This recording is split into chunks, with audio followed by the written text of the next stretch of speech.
Nancy Pelosi, well, she's got protection when she's in D.C. Apparently her house doesn't have a lot of protection.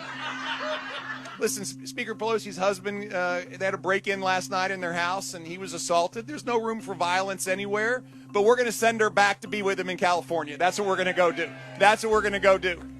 To his 8.7 million Twitter followers, Donald Trump Jr. shared an image of a hammer and a pair of underwear that had the caption, "Got my Paul Pelosi Halloween costume ready." He also posted something else, which he quickly deleted, a South Park-esque cartoon image, supposedly of Pelosi, and the guy who hit him in the head with a hammer having sex. I think the effort to turn this into a political issue actually is a real problem here, because Paul Pelosi was attacked. Look, Paul Pelosi was attacked by a person who's an illegal alien in our country, should have never been here in the first place. And yet somehow there was no security at the Speaker of the House's home on Friday night? It doesn't make sense at all. What does that mean? Like, how could you explain that? Maybe there's a good explanation.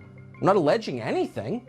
Why should the rest of us sit here and accept obvious inconsistencies in a story that has public policy implications and not say anything? Maybe we're in the habit of just accepting the most ludicrous possible claims and moving on to the next thing. It feels like where we are. Why is the conservative movement to blame for gay schizophrenic nudists that are hemp jewelry makers breaking into somebody's home, or maybe not breaking into somebody's home? Why are we to blame for that exactly?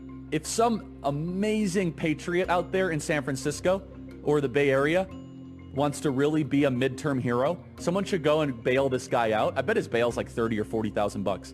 Bail him out and then go ask him some questions.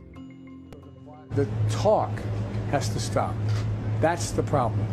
That's the problem. You can't just say, I feel badly about the violence. We condemn it. Condemn what produces the violence. And this talk produces the violence. This increasing habit of demonizing political opponents creates a dangerous climate.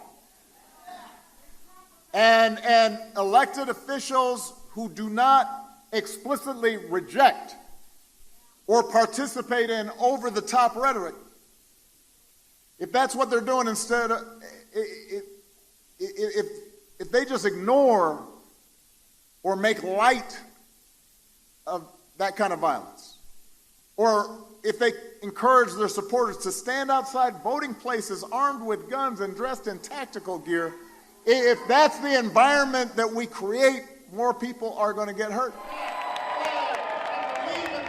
And it does look like Nancy has an alibi, but that doesn't mean, I know, I just kid. Womp, womp, womp. Bang, bang, Maxwell's silver hammer.